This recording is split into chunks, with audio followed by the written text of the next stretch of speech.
प्यारे बच्चों, विराटी एजुकेशन में आपका फिर से स्वागत है। आज हम आपके लिए फिर से लेकर आए हैं कक्षा 9 की सामाजिक विज्ञान के इतिहास का चैप्टर 3 यानी अध्याय 3 के महत्वपूर्ण क्वेश्चन आंसर, जो कि एमपी बोर्ड के द्वारा जारी किए गए हैं। ये पार्ट 9 है। इसमें हम इतिहास कक्षा 9 की इतिहास का चैप्टर 3 पढ़ेंगे, जिसका नाम है नासीवाद और हिटलर का उदय। ये चैप्टर का नाम है, इसे हम पढ़ेंगे। ये पार्ट 9 रहेगा और ये रहेगा निदानात्मक मॉड्यूल वाले क्वेश्चन जो एमपी बोर्ड के द्वारा जारी की गए हैं, रेमेडियल क्लासेस वाले क्वेश्चन। चलिए अगला क्वेश्चन अगले आगे की ओर चलते हैं। ये देखिए, इस वीडियो में हम पढ़ेंगे चैप्टर 3, ये नासीवाद और हिटलर का उदय। तो इस चैप्टर से 3 नंबर के क्वेश्चंस पूछे जाएंगे, तो हमें ध्यान रखना है। चलिए आगे चलते हैं। कक्षा 9 का पढ़ रहे हैं हम, सामाजिक विज्ञान विषय पढ़ रहे हैं। 2024-25 के लिए महत्वपूर्ण क्वेश्चन आंसर रहे। इस बुक का नाम है भारत और समकालीन विश्व भाग 1, और जो है इतिहास के लिए जो अध्याय 3 है, और इसका नाम है नासीवाद और हिटलर का उदय। चलिए क्वेश्चन स्टार्ट करते हैं। ये क्वेश्चन हम इसमें पढ़ेंगे, ये इतने सारे क्वेश्चन हम एक एक करके पढ़ेंगे। ये सभी क्वेश्चन में 4 विकल्प आपको दिए जाएंगे, उनमें से आपको 4 का आंसर लगाना है। चलिए एक एक करके क्वेश्चन देखते हैं, सही विकल्प चुनकर लिखने वाले क्वेश्चन। पहला क्वेश्चन, आरंभ में मित्र राष्ट्रों का नेतृत्व किनके हाथों में था? तो इसका सही उत्तर है ब्रिटेन और फ्रांस के। चलिए अगला क्वेश्चन देखते हैं इसका। नेशनल सोशलिस्ट पार्टी के सदस्य क्या कहलाते थे? जो नेशनल सोशलिस्ट पार्टी थी, उसके जो मेंबर्स थे, सदस्य थे, वो क्या कहलाते थे? तो ये नासी कहलाते थे। ऑप्शन बी में दिया गया है। चलिए अगला क्वेश्चन देखते हैं। क्वेश्चन नंबर 3, हिटलर का प्रचार मंत्री जिसने हिटलर के साथ आत्महत्या कर ली थी, और हिटलर का प्रचार का मंत्री था, सारे प्रचार कार्य वही करता था, उसने हिटलर के साथ में अपनी जान दे दी थी, आत्महत्या कर ली थी, वह था जिसका नाम था ग्योबल्स। ऑप्शन सी में दिया गया है। चलिए अगला क्वेश्चन देते हैं। क्वेश्चन नंबर 4, द्वितीय विश्व युद्ध के बाद स्थापित अंतरराष्ट्रीय युद्ध न्यायालय कहाँ? अंतरराष्ट्रीय युद्ध न्यायालय, पूरा इंटरनेशनल युद्ध न्यायालय कहाँ स्थित था? तो इसका सही आंसर है न्यूरेमबर्ग अदालत। चलिए अगला क्वेश्चन देखते हैं। पहला विश्व युद्ध लड़ा गया था, तो हम जानते हैं, पिछली वीडियो में हम पढ़ चुके हैं, 1914 से 1918 के बीच, जो ऑप्शन आ में दिया गया है। चलिए नेक्स्ट क्वेश्चन देखते हैं। राइख स्टॉक है, राइख स्टॉक क्या था? तो ये फ्रेंच की संसद है। जैसे रूस की संसद को हम ड्यूमा बोलते हैं, वैसे ही फ्रेंच की संसद को हम राइख स्टॉक बोलते हैं। चलिए अगला क्वेश्चन देखते हैं। प्रथम विश्व युद्ध में हुई सारी तबाही का जिम्मेदार किसे ठहरा गया? तो ये ऑप्शन सी यानी जर्मनी को, हिटलर की वजह से प्रथम विश्व युद्ध की जितनी भी तबाही हुई उसका सारी जिम्मेदारी किस पर कर दी? हिटलर पर यानी जर्मनी के ऊपर रख दी थी। चलिए अगला क्वेश्चन देखते हैं। जर्मनी के विशालकाय कोयला भंडार वाला इलाका जो प्रमुख औद्योगिक क्षेत्र भी था, वो पूछ रहे हैं उस टाइम पे जर्मनी का विशालकाय कोयला भंडार है, जहाँ पे सबसे ज्यादा कोयला मिलता था, वहाँ इलाका कौन सा है जहाँ उद्योग भी स्थापित थे? तो वहाँ था राइनलैंड, जर्मनी का वहाँ इलाका जहाँ अत्यधिक कोयला भंडार था और उद्योग भी लगे थे वहाँ। चलिए अगला क्वेश्चन देखते हैं। जर्मनी की मुद्रा है, तो जर्मनी की मुद्रा हमारी क्या है? मार्क बोलते हैं। ऑप्शन डी में दिया गया है। चलिए अगला क्वेश्चन देखते हैं। अनुच्छेद 48 के अंतर्गत जर्मन राष्ट्रपति को कौन कौन से अधिकार दिए गए हैं? तो चलिए इसका आंसर देखते हैं। उपरोक्त सभी, यानी कि आपातकाल लागू करना भी अधिकार दिया गया है, नागरिक अधिकार रद्द करना, जो नागरिकों के मौलिक अधिकार दिए गए हैं वो भी रद्द कर सकता है राष्ट्रपति, अध्यादेश जारी करना। तो ये सारे ऑप्शन सही हैं तीनों। चलिए अगला क्वेश्चन देखते हैं। हिटलर का जन्म कहाँ हुआ? तो इसका जन्म कहाँ हुआ था? ऑस्ट्रिया में। तो ऑप्शन बी में दिया गया है। चलिए अगला क्वेश्चन देखते हैं। जर्मन वर्कर्स पार्टी को हिटलर ने कौन सा नया नाम दिया? जो जर्मन वर्कर्स थे पार्टी को हिटलर ने जर्मन वर्कर्स पार्टी को हिटलर ने कौन सा नया नाम दे दिया? तो इसका सही उत्तर है नेशनल सोशलिस्ट पार्टी। चलिए अगला क्वेश्चन देखते हैं। जर्मनी में हिटलर की तानाशाही को स्थापित कर देने वाला नियम कौन सा था? ऐसा नियम कौन सा था जिसने हिटलर की तानाशाही को स्थापित कर दिया, यानी बिल्कुल सेटल कर दिया कि अब तानाशाही हिटलर की चलेगी। तो क्या घटना हुई थी? इनेबलिंग एक्ट ऑप्शन ए में दिया गया है। चलिए आगे चलते हैं। किस घटना के कारण द्वितीय विश्व युद्ध का आरंभ कैसे हुआ था? तो ऐसा क्या हुआ कि द्वितीय विश्व युद्ध आरंभ हो गया था? तो आइए इसको देखते हैं। ऑप्शन सामने दिया गया है, हिटलर द्वारा रूस पर हमले से द्वितीय विश्व युद्ध प्रारंभ हो गया था। चलिए अगला क्वेश्चन देखते हैं। हिटलर की ऐतिहासिक बेवकूफी किसे कहा जाता है? तो इसका सही उत्तर है जापान से संधि, ऐतिहासिक बेवकूफी। चलिए अगला क्वेश्चन देखते हैं। पर्ल हार्बर पर किसने हमला किया था? तो पर्ल हार्बर था अमेरिका में एक हवाई अड्डा था जहां पर अचानक रात को ही जापान ने हमला कर दिया था, इसलिए यहाँ पे जो सही उत्तर है ऑप्शन सा यानी जापान ने। चलिए अगला क्वेश्चन देखते हैं। अमेरिका द्वारा जापान की किस शहर पर परमाणु बम गिराया गया? तो हम जानते हैं हिरोशिमा और नागासाकी। तो हिरोशिमा इसमें दिया गया है कि हिरोशिमा ही हम लगाएंगे। चलिए अगला क्वेश्चन देखते हैं। हिटलर ने राष्ट्र संघ की सदस्यता कब छोड़ दी? तो इसका सही उत्तर है 1933 में राष्ट्र संघ की सदस्यता छोड़ दी। चलिए अगला क्वेश्चन फिर देखते हैं। हिटलर का उपनाम क्या था?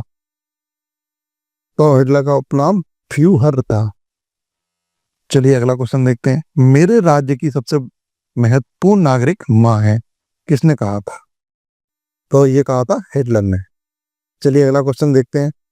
यहूदियों के प्रति घृणा फैलाने के लिए नाजियों ने कौन सी फिल्म बनवाई थी? तो इसका सही उत्तर है द इवल ज्यूज। चलिए अगला क्वेश्चन देखते हैं। मित्र राष्ट्र में सम्मिलित थे, जो मित्र राष्ट्र थे, मित्र राष्ट्रों की जो गैंग थी, दुश्मन राष्ट्र लगते वही मित्र राष्ट्र लगते, तो उनमें कौन कौन से गुट थे? तो ये हमें इसमें बताना है। तो इसका सही उत्तर है ब्रिटेन, फ्रांस, रूस, ये इकट्ठे आ गए, ये इकट्ठे रूप में थे, मित्र राष्ट्र थे। चलिए अगला क्वेश्चन देखते हैं। नवंबर के अपराधी कहकर इसका मजाक उड़ाया जाता है, तो इसका सही उत्तर है वाइमर गणराज्य के समर्थकों का। चलिए अगला क्वेश्चन देखते हैं। जर्मनी में स्पार्टकिस्ट लीग का मुख्य मांग क्या थी? तो इसका सही उत्तर होगा जर्मनी को सोवियत ढंग की सरकार बनाना। जर्मनी में सोवियत ढंग की जगह पे सोवियत संघ है। चलिए अगला क्वेश्चन देखते हैं। रिक्त स्थानों की पूर्ति वाले क्वेश्चन से, तो इस वीडियो में इतने सारे क्वेश्चन पढ़ेंगे, आइए एक एक करके रिक्त स्थान वाले क्वेश्चन हम शुरू करते हैं। पहला क्वेश्चन है, प्रथम विश्व युद्ध के लिए डेड डैश को जिम्मेदार ठहराया। हम पढ़ चुके हैं किसको? जर्मनी को। जर्मनी हिटलर की वजह से जर्मनी को जिम्मेदार ठहराया था। दूसरा क्वेश्चन देखते हैं। प्रथम विश्व युद्ध का सर्वाधिक प्रभाव डेड डैश महाद्वीप पर पड़ा। जैसे 7 महाद्वीप है तो किस महाद्वीप पर पड़ा? यूरोप पे, तो इसे यूरोप के युद्ध के नाम से भी जानते हैं। चलिए अगला क्वेश्चन देखते हैं। समाजवादियों, डेमोक्रेट्स और कैथोलिक ग्रुप ने डेड डैश का विरोध किया। किसका विरोध किया? स्पार्टकिस्ट लीग का विरोध किया। चलिए अगला क्वेश्चन देखते हैं। जर्मन वर्कर्स पार्टी का नया नाम डेड डैश था, तो नेशनल सोशलिस्ट पार्टी, जो हिटलर ने चेंज कर दिया था। चलिए अगला क्वेश्चन देखते हैं। डेड डैश जर्मनी की गुप्तचर पुलिस थी, कौन थी? तो पार्ट गेस्टापो जर्मनी की गुप्तचर पुलिस थी। चलिए अगला क्वेश्चन देखते हैं। डेड डैश में जर्मनी ने खुद को लीग ऑफ नेशन से अलग कर लिया। कब अलग कर लिया था? 1933 में जर्मनी ने खुद को लीग ऑफ नेशन से अलग कर लिया कि हम नहीं रहेंगे इस लीग में। चलिए अगला क्वेश्चन देखते हैं। सिंथी और रोमा समुदाय को डेड डैश की संज्ञा दी गई। किसकी संज्ञा दी गई? जिप्सी की संज्ञा दी गई। चलिए अगला क्वेश्चन देखते हैं। प्रथम विश्व युद्ध के बाद जर्मनी में डेड डैश गणतंत्र की स्थापना हुई, तो वाइमर गणराज्य यानी गणतंत्र की स्थापना हुई। चलिए अगला क्वेश्चन देखते हैं। एक जनता, एक साम्राज्य और एक नेता का नारा डेड डैश ने दिया। किसने दिया? तो हिटलर ने दिया था। हिटलर ने कही थी एक ही जनता होना चाहिए, एक ही साम्राज्य होना चाहिए और एक ही नेता होना चाहिए। चलिए अगला क्वेश्चन देखते हैं। हिटलर ने पोलैंड पर आक्रमण डेड डैश में किया। भाई कब कर दिया था? 1939 में। चलिए अगला क्वेश्चन देखते हैं, जो कि है सत्य वाले क्वेश्चंस। तो इसमें हम इन क्वेश्चंस को सभी को पढ़ेंगे, तो एक एक करके हम इन क्वेश्चंस को देखते हैं। पहला क्वेश्चन, मई 1945 में जर्मनी ने मित्र राष्ट्रों के सामने समर्पण कर दिया। क्या यह कथन सत्य है?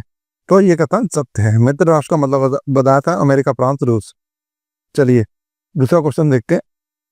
न्यूरेमबर्ग अदालत में हजारों नाजियों को मौत की सजा दी, जो कि असत्य है। ये अंतर्राष्ट्रीय एक न्यायालय था, तो उसमें हजारों नाजियों को मौत की सजा दी गई। ठीक है, तो ये कथन कैसा है? असत्य है। तीसरा क्वेश्चन देखते हैं। बाइमर समर्थकों को मार्च का अपराधी कहा जाता था, क्या ये कथन सत्य है? जी नहीं, ये कथन असत्य है। चलिए क्वेश्चन नंबर 4 देखते हैं। हिटलर आर्थिक संकट दूर करने वाले उद्योग स्थापित करना चाहता था। हिटलर की सोच क्या हिटलर की सोच थी कि आर्थिक संकट से कैसे उभरा जाए उद्योग स्थापित करके? तो ये कथन क्या है? असत्य है। उसका ऐसा कोई मानना नहीं था, वो अपनी अलग दुनिया में थे। चलिए क्वेश्चन नंबर 5 देखते हैं। हिटलर स्त्री पुरुष समानता का पक्षधर था क्या? ये कथन कैसा है? असत्य है। चलिए अगला क्वेश्चन देखते हैं। गांधी जी ने हिटलर को अहिंसा का संदेश भेजा था, तो ये कथन देखते हैं। ये कथन सत्य है। जी बिल्कुल, कि आप अहिंसा को माने, इतना हिंसक प्रवृत्ति ना अपना, ऐसा संदेश भेजा गया था गांधी जी के द्वारा। चलिए क्वेश्चन नंबर 7 देखते हैं। नासी जर्मनी में सारी माताओं के साथ एक जैसा बर्ताव होता था, नासी वाले जर्मनी में। तो ये कथन कैसा है? असत्य है। चलिए अगला क्वेश्चन देखते हैं। हिटलर के उत्कर्ष में वर्साई की संधि का योगदान था, यानी जो हिटलर को कामयाबी मिली उसमें क्या वर्साई की संधि का महत्वपूर्ण योगदान था? तो ये कथन क्या है? सत्य है। चलिए अगला क्वेश्चन देखते हैं। हिटलर गणतंत्र का समर्थक था, असत्य। वो कहता था एक ही राजा, एक ही जनता, सब कुछ एक ही, आई एम द बॉस, तो इसलिए गणतंत्र का वो समर्थक नहीं था। चलिए अगला क्वेश्चन देखते हैं, जो कि होंगी सही जोड़ी वाले क्वेश्चन। आइए किन किन की बीच जोड़ियों का मिलान करना है, ये रहे। विशेष व्यवहार को देखते हैं हम, तो ये मिलाएंगे सामूहिक हत्या। सामूहिक हत्या, विशेष व्यवहार किया गया था सामूहिक हत्या करके।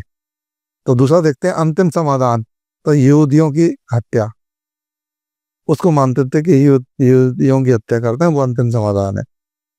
यूथ ने जिया। तो तीसरा देखते हैं, तीसरे का मिलान होगा विकलांगों की हत्या से। चौथा देखते हैं इवैक्यूएशन, ये खाली कराना।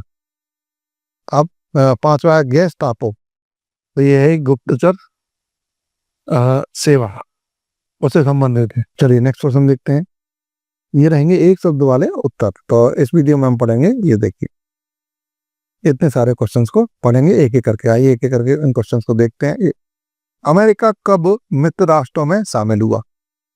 तो अमेरिका हुआ था मित्र राष्ट्रों में 1917 में शामिल। चलिए दूसरा क्वेश्चन देखते हैं। बाइमर गणतंत्र को किस संधि पर हस्ताक्षर करने पड़े? तो बाइमर गणतंत्र को वर्साई की संधि पर हस्ताक्षर करना पड़े। तीसरा देखते हैं। प्रथम विश्व युद्ध के बाद मित्र राष्ट्रों ने जर्मनी के किस देश पर अधिकार कर लिया था? राइनलैंड पर। राइनलैंड अत्यधिक कोयला उत्पादक क्षेत्र था, वहीं उद्योग वगैरह लगे थे, तो सबसे पहले उन्होंने जो मित्र राष्ट्र है जर्मनी की राइनलैंड पे क्या कब्जा कर लिया था। चलिए प्रथम विश्व युद्ध के बाद जर्मनी में किस गणराज्य का जन्म हुआ? तो हिटलर के होते कोई गणराज्य तो बना नहीं, तो वो पूछ रहे हैं प्रथम विश्व युद्ध के बाद जर्मनी में किस गणराज्य का जन्म हुआ? तो ये बाइमर गणराज्य का जन्म हुआ था। चलिए अगला देखते हैं। जर्मनी की संसद को किस नाम से जाना जाता है? जैसे रूस की संसद को ड्यूमा के नाम से जाना जाता है, तो वो पूछ रहे हैं जर्मनी की संसद को किस नाम से जानते थे? तो इसका सही उत्तर है राइक स्टेट के नाम से जानते थे। चलिए अगला क्वेश्चन देखते हैं। जर्मनी को हार जाने के रूप में कितना धन देना पड़ा? यानी प्रथम विश्व युद्ध हुआ, जर्मनी हार हो गया, तो बाद में जो सब मित्र राष्ट्र संघ वगैरह थे उन्होंने पे कितने धन का हर्जाना लगाया? तो इसका सही उत्तर है अरब पौंड। चलिए अगला देखते हैं। नाजी लोग सबसे अधिक किन लोगों के विरुद्ध थे? नाजी मतलब जर्मनी वाले उस टाइम पे, तो वो यहूदियों के सबसे अधिक विरोधी थे उस टाइम। चलिए अगला देखते हैं। हिटलर के गुप्तचर राज्य पुलिस का क्या नाम था? हिटलर की जो गुप्तचर राज्य की जो पुलिस थी गुप्तचर वाली, उसका नाम क्या था? तो इसका उत्तर है गेस्टापो। चलिए अगला क्वेश्चन देखते हैं। नासियों ने यूथनेजिया शब्द का प्रयोग किसके लिए किया था? तो नाजियों ने यूथनेजिया शब्द का प्रयोग विकलांगों के लिए किया था। चलिए अगला क्वेश्चन देखते हैं। वर्साई की संधि पर किस सन में हुई, यानी वर्साई की संधि किस सन में हुई थी? तो इसका सही उत्तर है 1929 में। आइए अगला क्वेश्चन देखते हैं। मीन कैंप का लेखक कौन था? और मीन कैंप का लेखक थे Hitler. Thanks for watching and like and subscribe and share my YouTube channel. आशा करते हैं आपके लिए सवाल उपयोगी साबित होगी। Thanks for watching again.